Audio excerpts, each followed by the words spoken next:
Aujourd'hui dans cette vidéo, je vais vous parler de la tuerie de Columbine, qui est une fusillade qui a eu lieu dans un lycée du Colorado aux États-Unis en 1999 et que vous connaissez sûrement car c'est l'une des tueries en milieu scolaire les plus connues.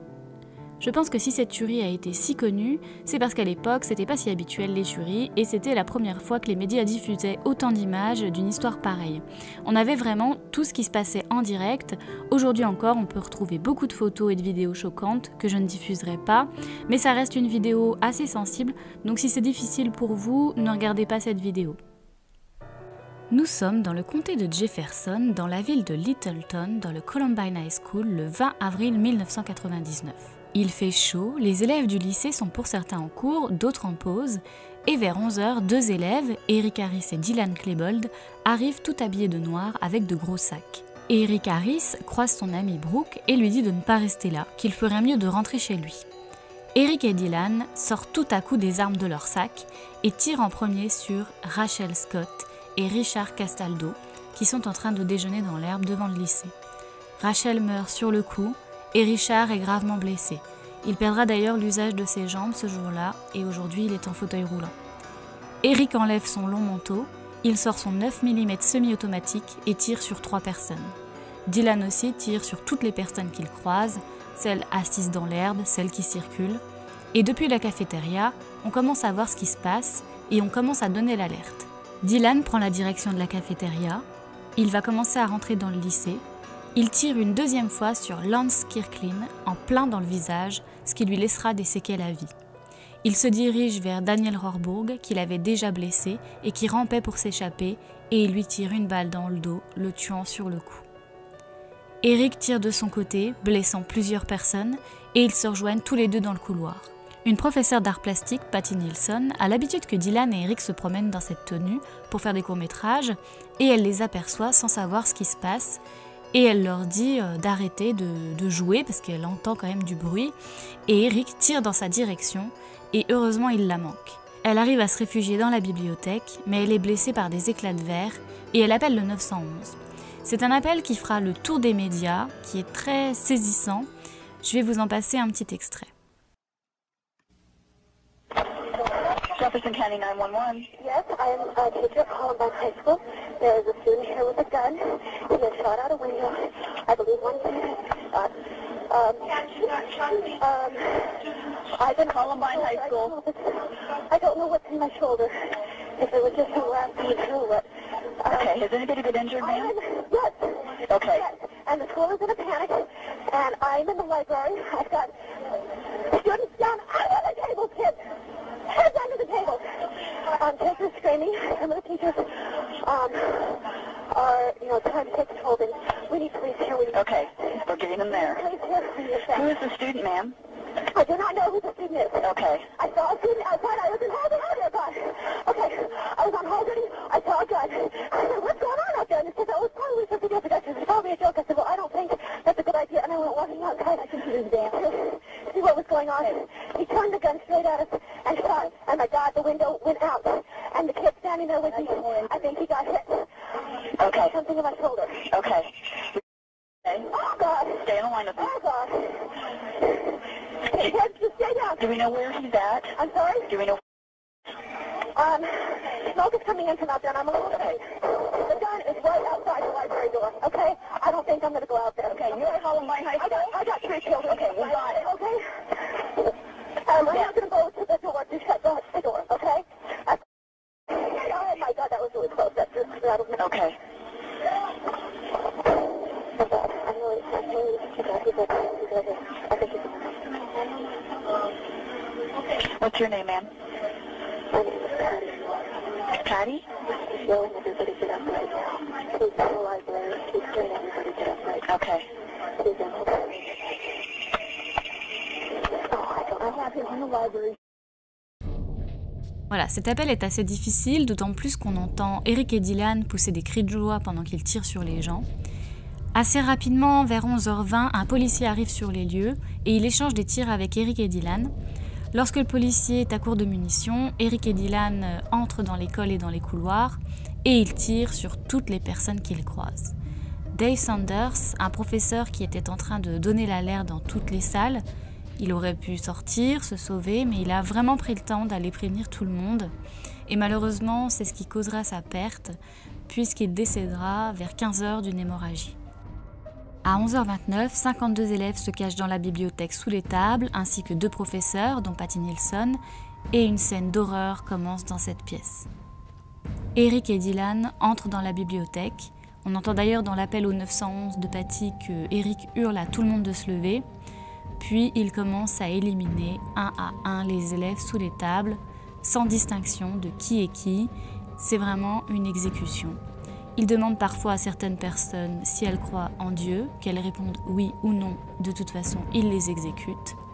Et dans cette bibliothèque, il tue 10 élèves en 7 minutes. Ils avaient posé plusieurs bombes artisanales qui heureusement n'ont pas fonctionné. Et à 11h42, peut-être lassés de la facilité de tuer, ils vont dans la cafétéria, ils saccagent celle-ci, ils se promènent dans le lycée, terrorisent les gens qu'ils croisent, mais sans tirer pour autant. Et à midi, ils se rendent dans la bibliothèque de nouveau. Ils échangent des coups de feu avec la police à travers les fenêtres.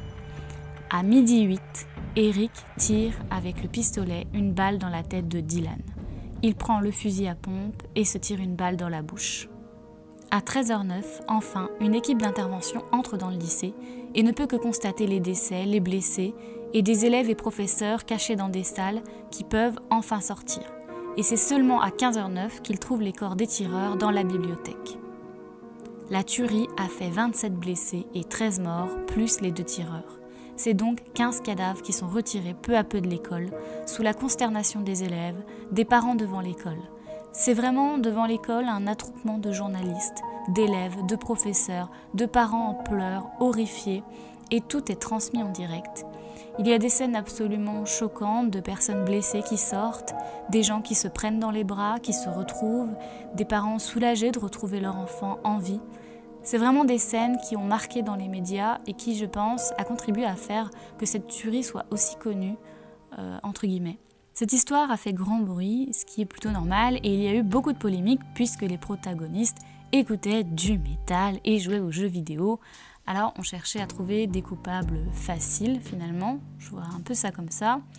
Et c'est l'un des premiers événements qui a donné du grain à moudre pour taper sur ce genre de culture qui plaisait pas à tout le monde et qui commençait à émerger.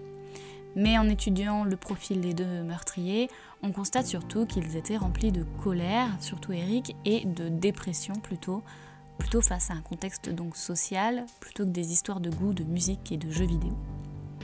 On va donc d'ailleurs s'intéresser un peu plus au profil des 2 meurtriers, donc je ne suis pas une spécialiste, c'est souvent mon avis ou alors des choses que j'ai tirées de psychologues, d'analyses, beaucoup des journaux intimes, donc c'est plutôt à prendre avec des pincettes.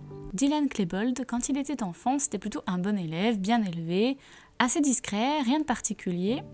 À l'adolescence, il commence à devenir déjà un peu plus triste, à se renfermer, à se désintéresser des cours, et en fait, il s'avère qu'il était en pleine dépression. Donc on a retrouvé les journaux intimes de Dylan et de Eric. Ils écrivaient vraiment énormément, ce qui a permis de se faire une idée de leurs pensées et de leur personnalité. Donc Dylan, dans un journal par exemple, il écrit « Oh mon Dieu, je hais ma vie, je veux tellement mourir à présent.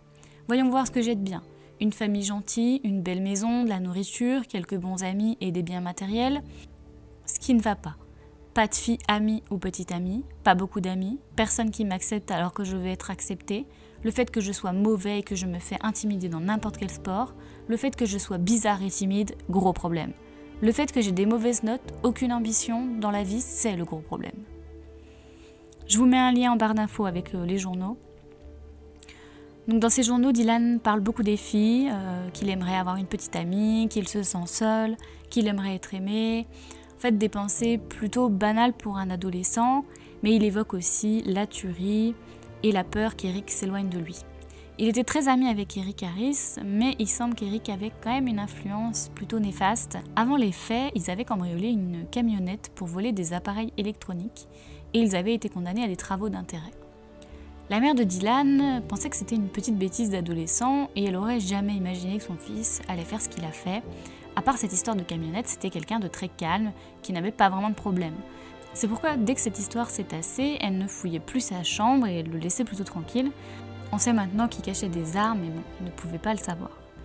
Dylan avait sa chambre aménagée dans la cave et il enregistrait des vidéos avec Eric, qui d'ailleurs sont souvent sur le thème de la fusillade, des exécutions de personnes, du harcèlement. Ces vidéos circulent beaucoup, il y en a plusieurs. Et en 2016, la mère de Dylan se confie pour la première fois et elle publie un livre et jusque-là, aucun parent n'avait cédé sous la pression des médias, aucun n'avait parlé. Pour les parents, c'est vraiment quelque chose qui leur est tombé dessus sans s'y attendre. Quand elle apprend la fusillade, qu'elle apprend que son fils est l'un des tireurs, elle espère comme tout le monde qu'il soit arrêté, quitte à être tué, mais que ça s'arrête. Et elle s'est sentie vraiment coupable de ne pas avoir vu les signes. Elle est vraiment horrifiée que son fils ait été aussi empli de haine et de cruauté.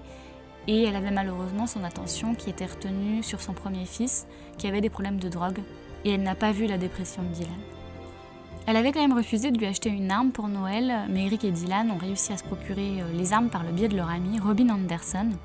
En fait, ils ont emmené Robin à une bourse aux armes, et lorsqu'ils ont repéré des armes, elle était près d'eux, et quand ils ont voulu l'acheter, ils ont dit « c'est bon, elle a 18 ans », et c'est passé tout debout. Elle n'aura pas vraiment acheté les armes, elle a juste montré son permis pour qu'il puisse l'acheter. Et d'ailleurs, cette Robin Anderson, elle n'a pas été inquiétée judiciairement, parce qu'elle a immédiatement coopéré quand elle a su qui étaient les tireurs. C'est elle qui est allée au devant et qui a parlé des armes. Elle n'aurait jamais cru qu'il comptait faire ça. Mais cette histoire, elle relancera le débat des armes aux USA et ça a été un énorme sujet. Robin a juste eu à montrer son permis. Il n'y a eu aucune vérification d'antécédents, ni de demande de pourquoi, ni comment. Ça s'est fait très facilement. Se procurer une arme, c'est une démarche très rapide et très facile. Ils n'ont même pas noté le nom de Robin. Sinon, rien que ça, elle affirme qu'elle aurait refusé parce que les armes n'auraient pas été en sa possession et elle aurait refusé que des armes circulent en son nom sans les avoir. C'est une démarche qui l'aurait freinée. Voilà, donc beaucoup pensent que Dylan n'aurait peut-être jamais fait ça s'il n'avait pas eu l'influence d'Eric, qui était plutôt dans la colère, et Dylan qui était plutôt dans la dépression. Ce que les psychologues expliquent, c'est que c'est le cocktail des deux qui a été terrible. On va parler un peu de Eric Harris, qui est presque un profil opposé. Autant le journal de Dylan est marqué par la tristesse, les lamentations, autant celui d'Eric est marqué par la colère et la haine. Même s'il y a un fond de dépression, elle s'exprime plutôt par la colère envers les autres, de sa tristesse. On lit notamment « Je déteste ce putain de monde. Il contient trop de salabrutis, trop de pensées et de sociétés différentes, toutes ligotées ensemble dans ce putain de pays qu'est l'Amérique. Tout le monde a ses propres foutues opinions sur chaque saloperie de sujet. Et vous allez vous dire en quoi es-tu différent ?» Voilà, je vous mets donc aussi son journal en barre d'infos. Il y a un passage aussi assez parlant, je cite « Les gens qui ne connaissent que des choses stupides, qui ne sont pas importantes, devraient être fusillés. À quoi ils servent, putain? Sélection naturelle, tuer tous les attardés, les gens déglingués du cerveau, les junkies, les gens qui n'arrivent pas à comprendre comment utiliser un putain de briquet, mon Dieu. Les gens dépensent des millions de dollars pour sauver la vie des attardés, et pourquoi? Je crois pas aux conneries du genre « Oh, mais c'est mon fils !» Et alors putain, il est pas normal, tue-le, délivre-le de ses souffrances, c'est juste du gaspillage, du temps et de l'argent. Et après les gens disent, mais il vaut bien ce temps, il est humain lui aussi. Mais non, il ne l'est pas. S'il l'était, il se tirait une balle parce qu'il se rendrait compte qu'il est un putain de fardeau et que c'est du gaspillage. Les gens qui ne connaissent que des choses pas importantes devraient se suicider. Voilà, dans ce passage, il se dégage un sentiment de supériorité, beaucoup de colère sur ce qu'il estime qu'il devrait être et pas être, et en même temps, personnellement, c'est mon avis, j'ai l'impression qu'il parle un peu de lui. Comme quand il dit « Oh mais c'est mon fils, et alors putain il est pas normal, tue-le, délivre-le de ses souffrances ».